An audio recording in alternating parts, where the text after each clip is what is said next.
प्रभु का स्मरण,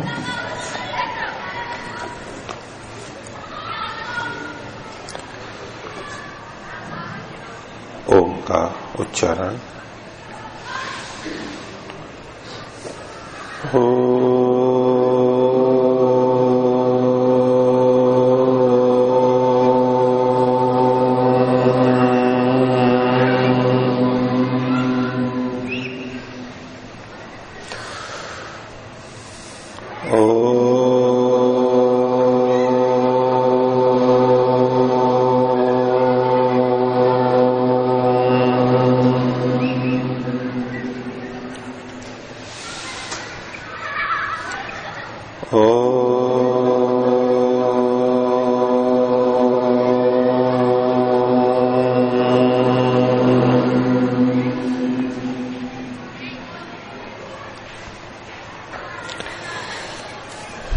प्रश्नों में उपनयन क्यों पहना जाता है, इसका क्या प्रयोजन है, उपनयन को पवित्र क्यों कहा जाता है। एक तो उपनयन की जगह दूसरा शब्द होना चाहिए। यहां पर जो पहना जाता है उसको उपनयन नहीं कहते, जो पहना जाता है उसको उपनयन नहीं कहते, उसको या तो यज्ञोपवीत कहो, यज्ञ को हटा दो, उपवीत कहो। उपनयन वो संस्कार होता है जिसमें उपवीत दिया जाता है, यज्ञोपवीत भी बोलते हैं, जनेऊ बोलते हैं।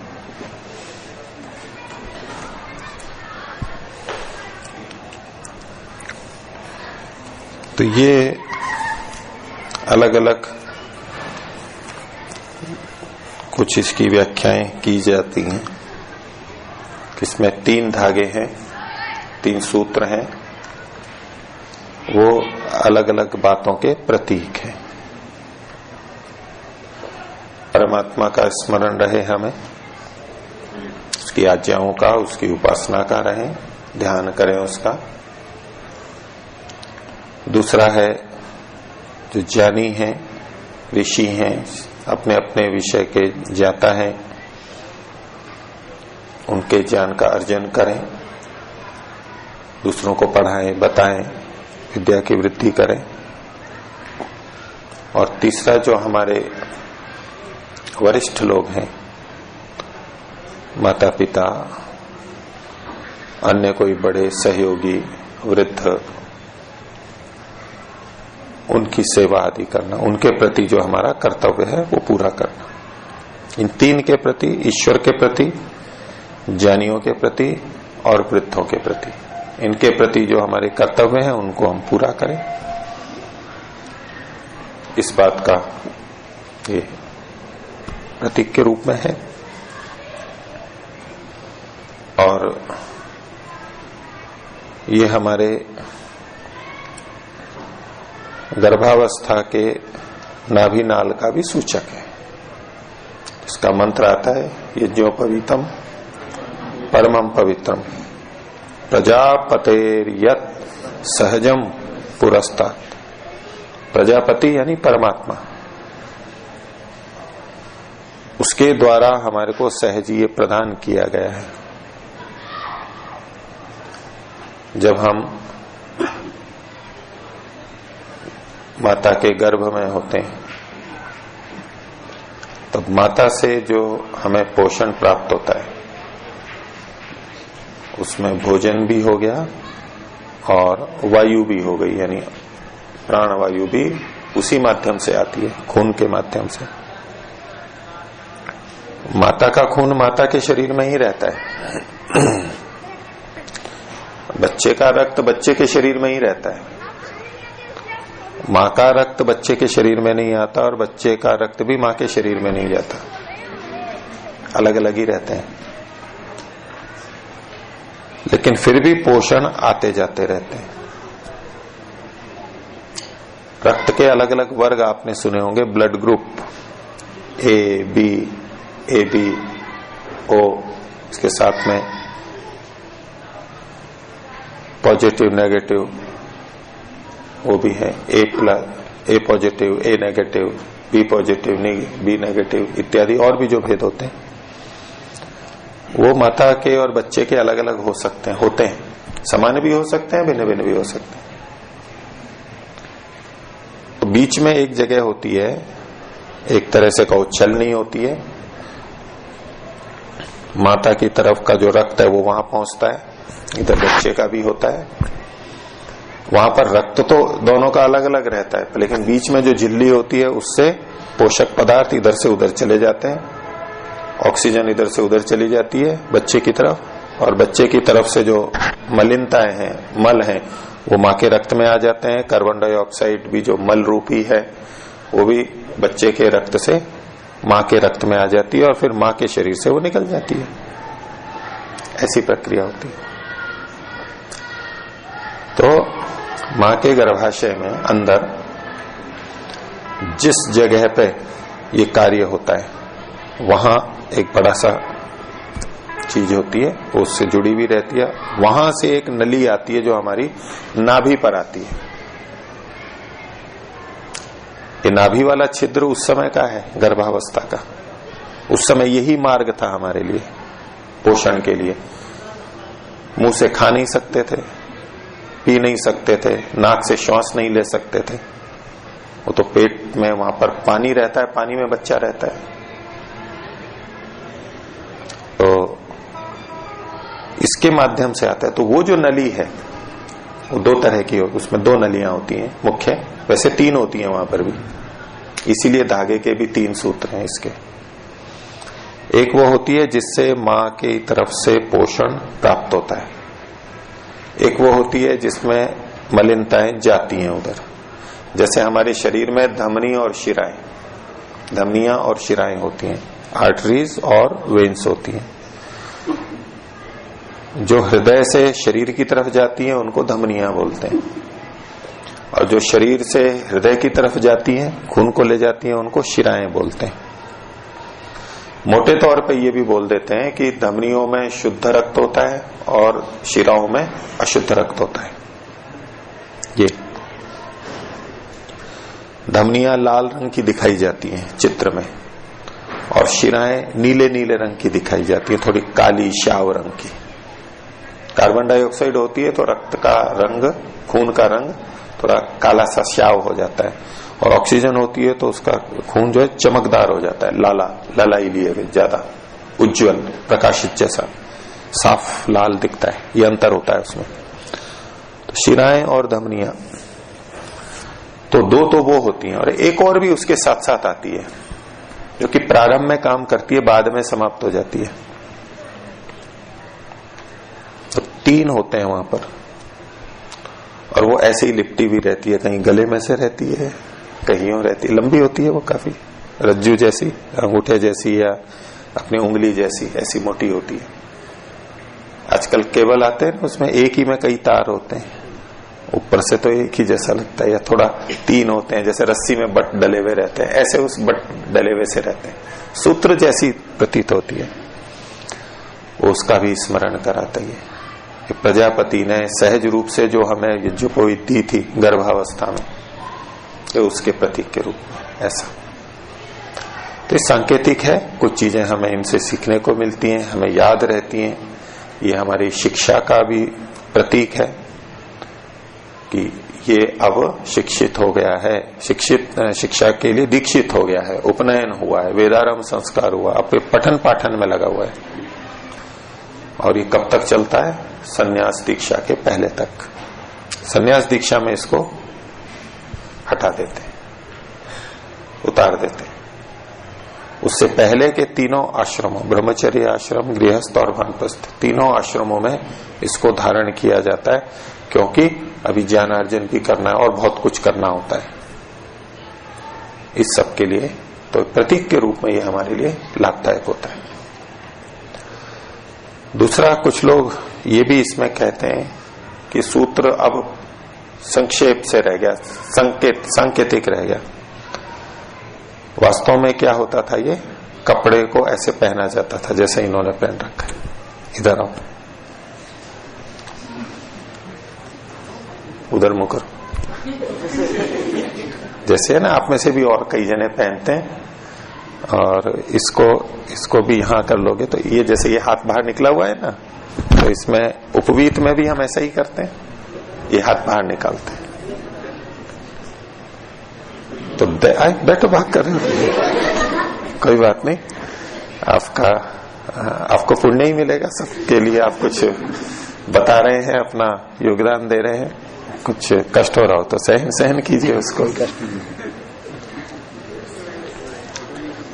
दैवीय कर्मों को करते समय ये लिया जाता है। ये सूत्र है, इसको भी 3 तरह से करते हैं। एक इस तरह से दायां हाथ बाहर निकालते हैं, उपवीत।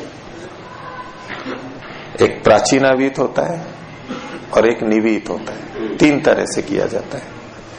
तो ये हाथ जब दाहिना हाथ बाहर होता है, जैसे यज्ञ कर्म है, दैवीय कर्म है, बड़ों को आहुति देते हैं, आदरणीयों को, तो सीधे हाथ से देते हैं। और जो पितृकर्म किए जाते हैं पितरों के लिए, उसमें उल्टा करते हैं, इधर वाला हाथ निकाल लेते हैं। तो सूत्र भी कैसे पहनते हैं, और बायां हाथ निकालते हैं इसमें से, ऐसे बताएंगे करके। संकोच तो रहने देना। नहीं, बदलना है क्या? इसको उल्टा कर लो, उसको अंदर ले लो और इस हाथ को बाहर निकाल लो।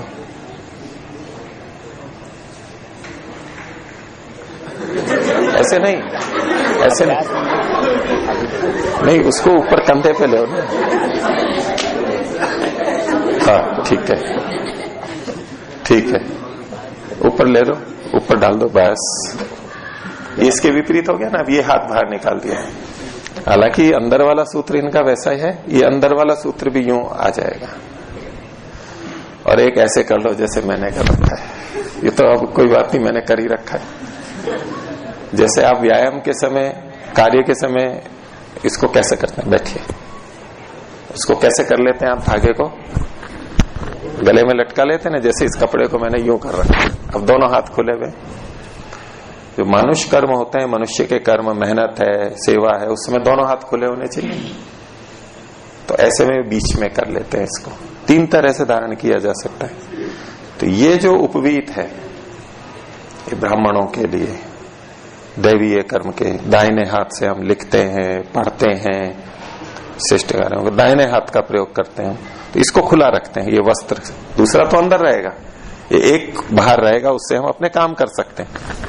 ये बताता है कि हम दैवीय कर्म कर रहे हैं, कुछ श्रेष्ठ कर्म उस तरह का कर रहे हैं, देवों से संबंधित। इधर होगा तो पितरों से संबंधित, और दोनों हाथ खुले हुए होंगे तो मनुष्य का कर्म कर रहे हैं, कुछ खेत में काम कर रहे हैं, बाग में काम कर रहे हैं, झाड़ू लगा रहे हैं, वहां दोनों हाथ काम आते हैं, आवश्यक है। कोई फैक्ट्री में काम कर रहा है, कोई कपड़ा बुन रहा है, कोई और तांगा चला रहा है, कोई गाड़ी चला रहा है, जो भी है। ऐसे मनुष्य के कर्मों में 3 तरह से, ये सुविधा की दृष्टि से भी। तो पहले इस तरह से पहनने को ही ये माना जाता था। अब आजकल ऐसा कहते हैं कि ये सूत्र आ गया। ये भी एक विद्वानों की कुछ की मान्यता है। ठीक है, पूछिए।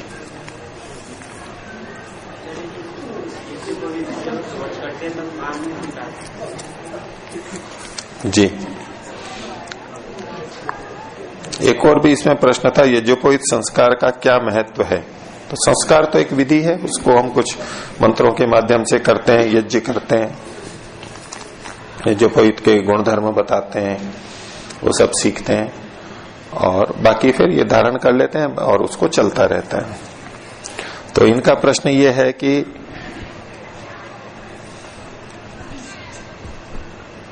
कान में बहुत जने डालते हैं उसको, ठीक है। तो लोक में तो ये प्रचलित है कि वो गंदा ना हो, उसके लिए यहां पर कर लेते हैं। अभी तो ये होता है तो थोड़ा कमर से नीचे भी लटका हुआ रहता है, तो इसको ऊपर यहां कर लेते हैं खूंटी की तरह से, तो नीचे से थोड़ा ऊपर आ जाता है, कमर से ऊपर की तरफ आ जाता है। तो फिर कहीं हम मलमूत्र त्याग के लिए बैठते हैं, करते हैं, तो उसमें वो नीचे नहीं लगता है। ये तो एक तो स्थूल रूप हो गया। दूसरा, इसको कुछ लोग एक्यूप्रेशर से देखते हैं, दबाव होता है ना, धागे का। तो इससे मलमूत्र त्याग में सुविधा होती है, ऐसा कहा जाता है।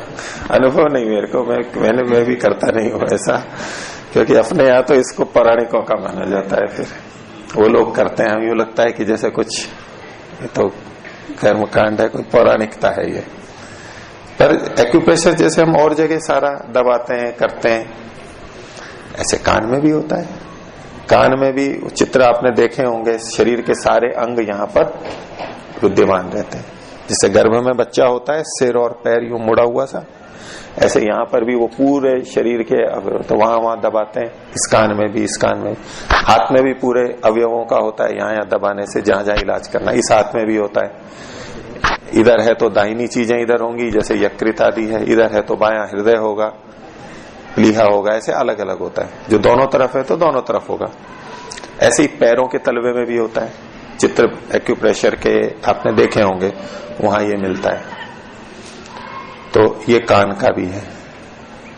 तो ये मलमूत्र त्याग की दृष्टि से। और एक्यूप्रेशर का आपको पहले बताया था, मल के लिए, आंतों के लिए, उसके लिए इस भाग को मानते हैं, ठोडी वाले भाग को। तो इसको दबाने से ऐसे ठोडी को, जैसे पानी पीते हैं टहलते हैं, ऐसे उसी समय 2-3 मिनट ये भी चाहे तो हम कर सकते हैं।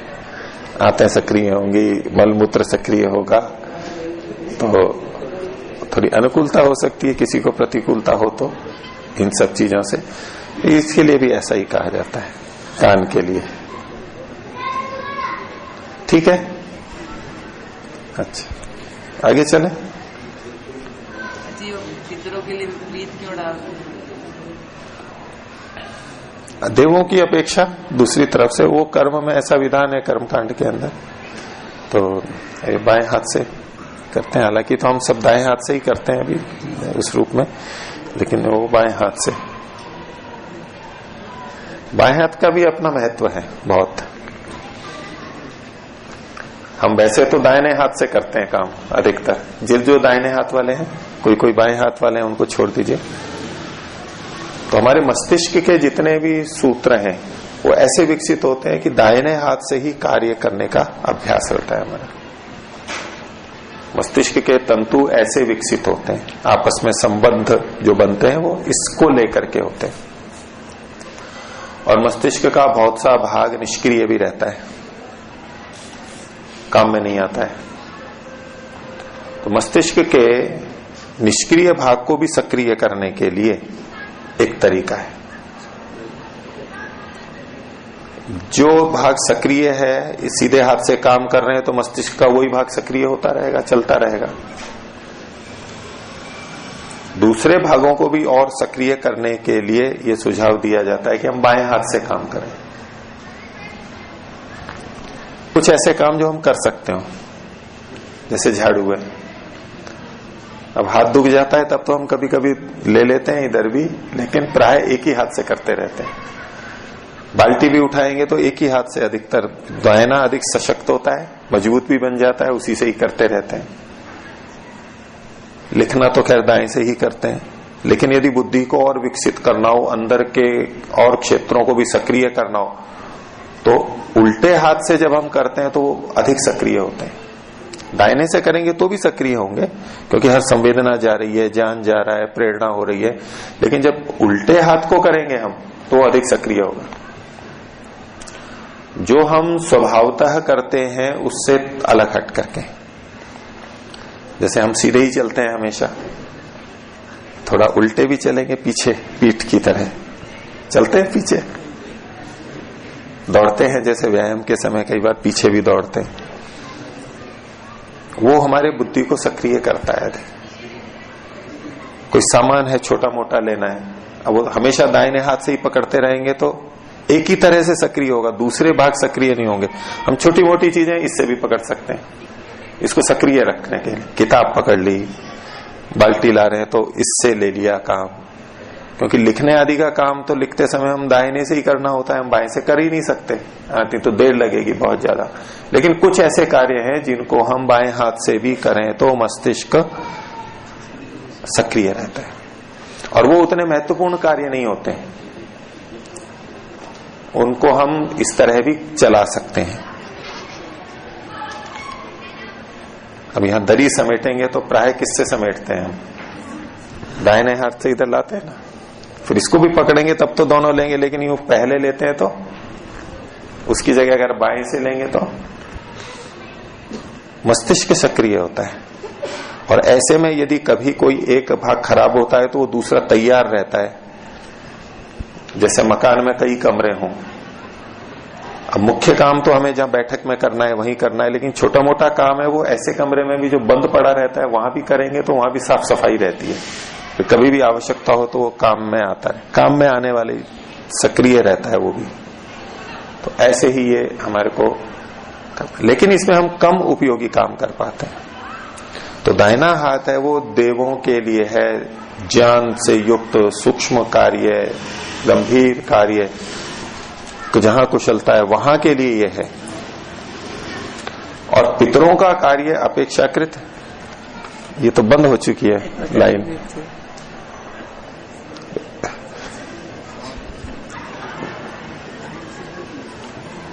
पितरों का जो कार्य है वो देवों की अपेक्षा कम सजगता की अपेक्षा रखता है। मोटा कार्य है, स्थूल कार्य है, उसको हम ऐसे भी कर सकते हैं।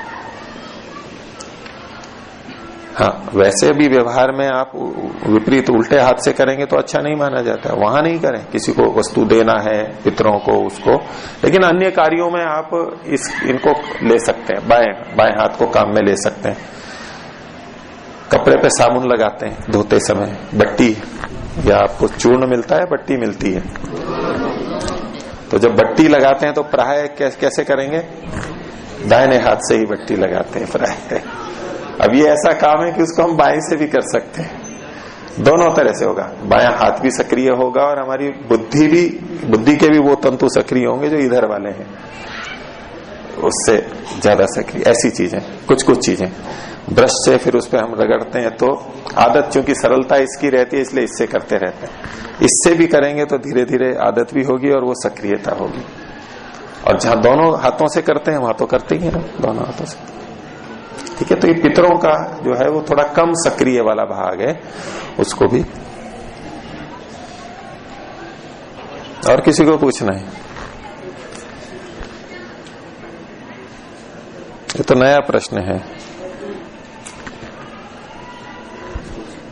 ठीक है, इसके यज्ञोपवीत के बारे में कोई हो तो अब तो समय है, मैं अगला प्रश्न नहीं है तो ले लेता हूं। चलिए, ब्रह्म मुहूर्त में उठते ही हम अपने हाथों का दर्शन, हस्त दर्शन करते हैं, ऐसा क्यों करते हैं? सुबह उठ के हाथ देखते हैं,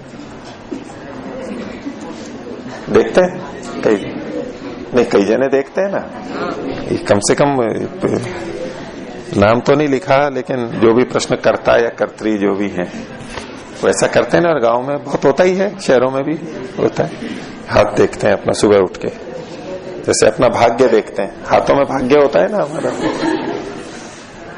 नहीं होता? वही हमारा भाग्य कैसे बनता है?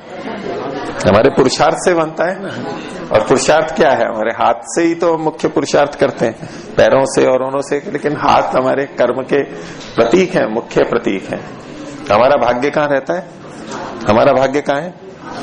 हमारे हाथों में। तो हम अपने हाथ के दर्शन कर लेते हैं।